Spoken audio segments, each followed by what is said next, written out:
Sapphire had gone to try and lure the Nook out of bed for dinner, only to find the door ajar. She politely knocked and waited outside without answer. She peeked inside and was met with an empty room. Huh? She hobbled back down the corridor, knocking on all the doors. Come in, was the answer in Dakota's room. Of course. Why hadn't she thought of that? She was greeted by the Nook, sitting on the bedside with her sword in her hands. Dakota laying on the bed, staring up into the ceiling. Is this a bad time? No, don't worry. It's as good a time as any, the Nook answered, getting up, turning to face Sapphire. The old lady sounded somber, Sapphire thought. Dinner's almost ready. Will you be joining us? Sapphire, if you wouldn't mind, I think she needs somebody other than me for a while. The Nook walked past Sapphire, giving her a pat on the shoulder, leaving her with Dakota. Sapphire hobbled over to sit on the bedside. Not feeling so well, I take it. Saph, why was I so scared? She sounded almost depressed, Sapphire thought. You were drowning in an ice-cold lake in the middle of a storm. That sounds scary to me. He wasn't. He was so calm. How could he be so calm? I don't know. Maybe he loves the water. Didn't you hear him scream most of the way down? You weren't scared then? Well, I had a job to do. I had to catch him. He wasn't making it otherwise now, was he? Dakota sounded a bit irritated now. I think you just managed to answer your own question there, old girl. You were scared in the water because you couldn't do anything. Tom was scared in the air because he couldn't do anything. You don't understand. I heard him laughing while he swam. He was laughing, Sapphire, and when we got out the Nook said it damn near killed him too. He was so exhausted he couldn't crawl, let alone stand. And you heard him afterward. He was scared too. Incredibly scared, maybe even more scared than me. He laughed in the face of death. I couldn't even keep calm. I damn near drowned us both. Well, first off, Tom was the one who got you both into that mess. And secondly, you heard him. He wasn't scared of the water. He was scared of having lied to you. He made that very clear. Thirdly, did you see how he broke down afterward? He might have been laughing, but he sure as hell wasn't happy if that is what you think. And now he is back on his feet, and I'm just laying here, unable to sleep or even relax. All the while my mother tried to sell our ancestral blade for some metal bars. And who comes along to save the day again? He hasn't even been here a month, Sapphire, yet he is outdoing us all. She sounded angry by now. Sapphire knew Dakota could have a temper, but this wasn't directed at anyone else. So that's what this is about then, Sapphire went in a stern voice. You have found a new person to compare yourself to, so you can justify feeling bad about yourself. Sapphire had seen this before in Dakota, and she would be damned if she let her get away with feeling pity for herself. What? No. Oh no, I got you now. We've been through this all before.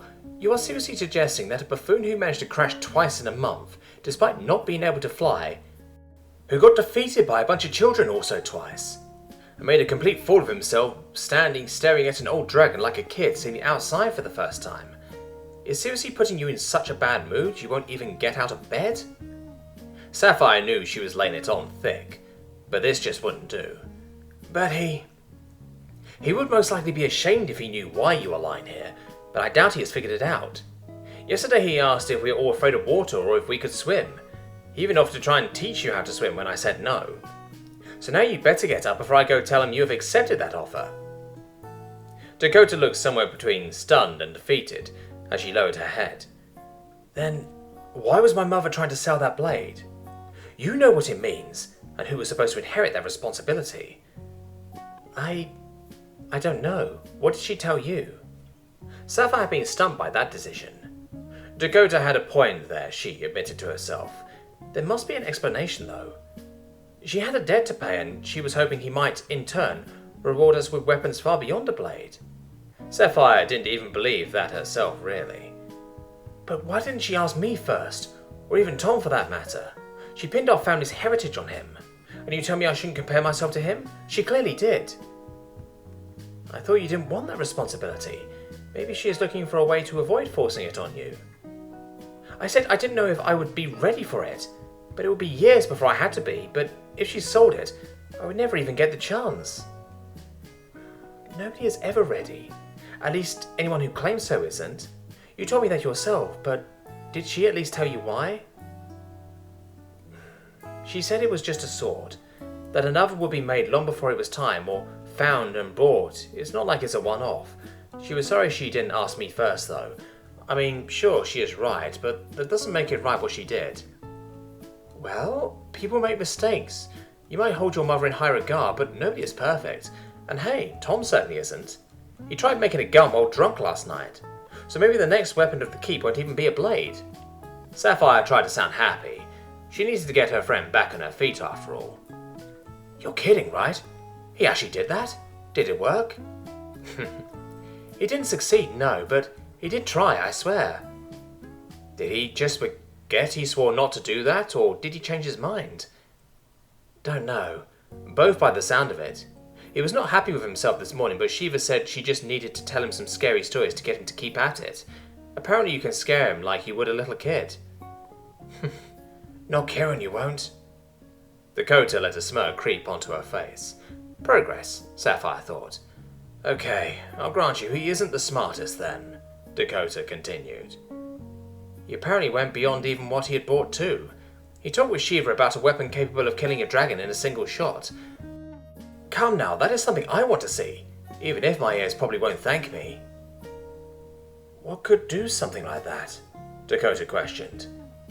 He called it a cannon. I have no clue what that is, though. As long as he does not start blowing traitors out of the sky. Yeah, that would be bad. Speaking of which, he apparently hit it off quite well with Archon. The two had a chat for a while. He even let Tom measure him up and ask him questions on how to kill a dragon, so that was quite something to watch. And hey, last night he tried to dance with Fengi. That was truly hilarious. He didn't have the faintest clue how to do anything. After that, though, he did manage to beat most of us in the game of deception while so drunk he could hardly speak. Wait, do you actually think he is actually smart or an idiot? I honestly have no clue. He seems so contradictory. He is kind though, but we knew that. As long as he doesn't figure out the Nook's little scheme. Actually, coming to think of it, he might not even mind that much. Yeah, let's hope so. If he can kill dragons, there isn't much that could stop him, Dakota agreed. Tom was back to watching the kids while the others prepped dinner. He had gotten quite used to this by now. The little buggers would run around playing games, ask stupid questions. He would do his level best to keep them entertained and out of trouble. Right now his translation abilities were being put to the test as he tried to tell a children's story to his miniature audience. Our story time concluded with a lot of bewildered kids trying to figure out what a spider was. Some arguing it sounded like a hamir but much smaller. Others if rain could really wash you away. Kakashi had entered, asking Tom to come out and talk for a little while. I heard you like playing with fire. The guard went, sounding enthusiastic, once the door had been closed. Yes. Tom wasn't quite sure where this was going. I think you are going to like this then. Kakashi produced a small metal tube with a cork in it. Flash powder. Okay, now the guard had Tom's attention. Did they already have explosive powders? What is it? A small spark and poof! You get a fireball that cools everything. Even a little of it makes a good distraction. Mix it with oil and you get a sticky substance that burns great. We use it for firebombs. Okay then, magic napalm powder. That would be useful, Tom thought. Also, they had firebombs. Why hadn't he been shown that? I wonder what else might be locked away, he thought to himself. Incredible. How is it made? It is dried dragon spit, Kakashi replied, seeming quite proud of himself. Sounds expensive. Yeah, sort of. Not too bad, though. Many dragons make the stuff as a side profit. You said fire dragon. What about other dragons? Well, storm dragons make blitz powder. That stuff is dangerous as hell. Usually we store it wet so as to not risk it going off. Acid dragons can make a dry powder that is safe to handle. Add water, then it can eat steel. Poison is, well, just a very nasty poison. Frost dragons make blizzard powder. It's also known as powdered winter. It freezes anything it touches once you add water. Kakashi was clearly enthusiastic on the subject. Tom just stood there for a moment pondering that. Here he was trying to make black powder, and they had what sounded like lightning in powder form. Why hadn't he thought of that? There was magic here after all. That meant magic materials, of course. Does Volson have? Blitz, sure. Otherwise there is sort of a ready supply on hand. I checked our stores, we had a few tubes of flash powder. Apuma said he had a bit of the acid, not much though. I don't know if he has anything else on hand. Okay then, I want blitz powder. Sounds fun. How expensive? Tom thought Kakashi had a rather smug face at the moment. He apparently enjoyed being the one holding the cards for once. A small flask of the thick, syrupy stuff should run you about 5 silver. Maybe a little less if you are handy. Can be done. How much for a really big boom? Tom gestured to the tubes of flash powder Kakashi was holding. Well, a full tube would kill us both instantly, I think.